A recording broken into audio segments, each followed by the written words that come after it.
Qualifying has been an important part of auto racing since its beginnings over 100 years ago. The premise is simple. Each car goes out and tries to run the best possible lap that it can, and the starting lineup is set from fastest to slowest. The standard procedure was always one car at a time, and it always seemed like that was a good way to do things. But like so many other things in NASCAR, changes are never out of the question. In 2014, NASCAR was all in on changes, most notably implementing an elimination-style championship format that's still in use today. They also decided it was time to spice things up with qualifying as well. Television partners had wanted more eyes on time trials, and NASCAR took inspiration from Formula One and implemented a knockout qualifying format. For tracks above 1.25 miles, it would consist of 3 rounds, the first being 25 minutes for all cars, the next being 10 minutes for the fastest 24, and the final 5-minute round to determine the top 12. At shorter tracks and road courses, it would only be 2 rounds, one 30-minute for all cars and one 10-minute for the final 12. The Daytona 500 that year kept its traditional 2-lap format, but when the Sprint Cup Series hit Phoenix for Race 2, it was full steam ahead with group qualifying. It worked really well, and despite now sharing the track with your competitors, the basis remained pretty much the same. Go out and try and run as clean and fast as you can. The larger tracks provided plenty of room to where lots of cars could share the track without disrupting each other's hot laps. Until it was time to go to Talladega for the Aaron's 499. The concept of qualifying was about to get turned on its head. Drafting in packs would play a key factor in determining a fast lap, and nobody knew what to expect. This had the potential to be one of the most entertaining qualifying sessions in NASCAR history, but could it live up to the hype? The clock started counting down from 25 minutes, and all 47 entries were ready to take the track. The cars were lined up on pit road randomly, which meant grouping up with teammates and allied cars wouldn't be easy. Brad Keselowski and Joey Logano quickly found each other though, and within seconds a line of Fords had taken to the track. Michael McDowell slotted in line behind Keselowski as the cars got up to speed. McDowell was a go-or-go-homer, and being in second in line was the ideal place to be. Given that this entire session relied on drafting, being the lead car was a major disadvantage as it allowed the cars behind you to run faster. It was this exact reason why there was an absolute gaggle of cars jockeying for placement on the backstretch.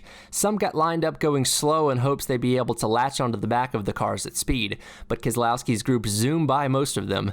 Eric Almirola posted the first quick lap of the session as the 6th car in the Ford line. A mix of Chevys and Toyotas tried to sort things out as their fast laps began. The 4 Stewart-Haas cars formed their own group behind them. The mixed line caught and passed a Chevy group led by Ryan Newman on the front stretch, and that catapulted Reed Sorensen to the top of the board. He was the 9th car in line. Jeff Gordon lost the draft and drifted into the clutches of the SHR cars as Jimmy Johnson laid down the new fast lap.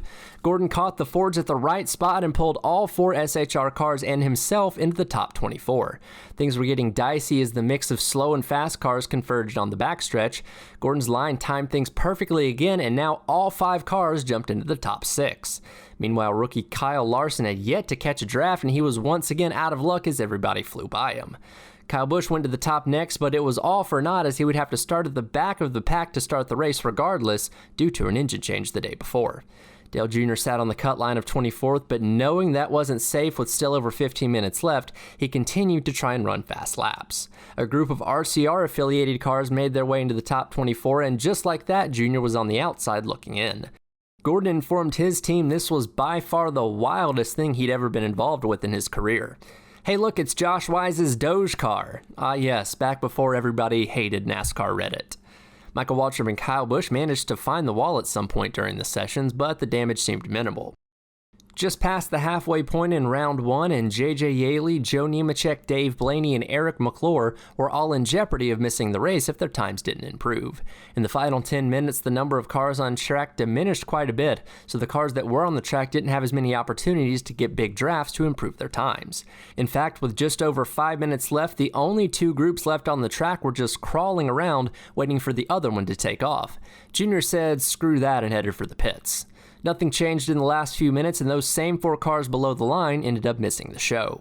Notable drivers missing the second round of qualifying included Bowyer, Larson, Elliott, Hamlin, McMurray, and Biffle. Junior wasn't too sold on group qualifying at plate tracks, instead suggesting heat races might be more effective. That'd be a different discussion for a different day though, as round 2 got underway, and once again Keselowski and Logano were among the first cars on the track. Johnson was all alone, but within sight of a line of cars led by Newman in hopes of catching their draft. Casey Kane was on top for mere seconds before Newman and others knocked him outside the top 12. A lap later, Brian Scott went P1, and RCR team and affiliate cars sat first through fifth. The Toyotas were crawling around the track waiting to take advantage of a faster group, but they were so unorganized they couldn't keep up when Trevor Bayne led a line of Fords by them. That line slowed down and killed any chance Johnson had at a fast lap. Debris would bring out a caution with just 3 minutes left. When the green came back out with just over a minute to go, it wasn't nearly enough time for anybody to go out to improve on their times. Here were the drivers going for the pole in the final round. Edwards was the lone Ford in a sea of Chevys that included all 4 SHR cars as well as all 6 RCR affiliate cars. Round 3 began, and knowing he didn't have any friends, Edwards immediately pulled up behind Kurt Busch to ensure his inclusion in the SHR group. He then positioned himself to latch onto RCR's train as it looked like they were going out first. The waiting game began after that, and it wasn't until almost the 2-minute mark that things finally got rolling. Busch and Gordon were way ahead of everyone, and Edwards was all alone right behind them. So it looked like the pole would come down to the group of 9 cars in the back. The group dispersed slightly coming through the tri-oval though, and not a single car was at speed when they took the green flag. Now the race was against the clock, as every driver would only get a shot at 1 fast lap if they made it around in time. Everyone did make it around in time, and this was the lap that counted. Stewart aborted his lap coming through 3 and 4, killing Newman's hopes for the pole, and Scott got an incredible run coming through the tri-oval to close in on Paul Menard and win the pole. Scott wasn't even a full-time Cup driver at this point, and this would be the only pole he'd ever win in the Cup Series. While it definitely had its odd moments, it certainly was an exciting qualifying session, and it seemed like group qualifying at plate tracks would be must-watch TV going forward. But the more times the teams and manufacturers had to plan and strategize these sessions, the less entertaining they became. In July at Daytona, everybody just crawled around the track so as not to allow others to run a fast lap. Rain prematurely ended this disastrous session. When the Cup Series returned to Talladega in the fall, the waiting got so bad, several drivers failed to even post a lap. Among them, Jeff Gordon and Ricky Stenhouse Jr. This actually led to Stenhouse missing that race completely. Despite these gaffes, NASCAR went forward with group qualifying and used it for the 2015 Daytona 500, which infamously led to this disaster and a very pissed off Clint Bowyer. From there, all superspeedway qualifying sessions returned to a single file format. Group qualifying continued to be used at all other tracks though, without much issue. That was until 2019, when the new Cup Series rules package meant drafting in packs would factor into qualifying once again, and it went exactly how it was expected to. So after all that, we're now back to single car qualifying at every track, and it seems like everybody's cool with that. Sometimes getting back to the basics is the best choice. And that'll do it for another episode of Remember This Race. Thanks so much for watching. My name is Tyler Head. You can follow me on Twitter at TylerHead18. You can also subscribe to my podcast Up to Speed on Apple Podcast. Please don't forget to like, comment, and subscribe. I've really enjoyed watching this channel grow just in the couple months that I've had it. Thank you so much once again, and I'll catch you next time.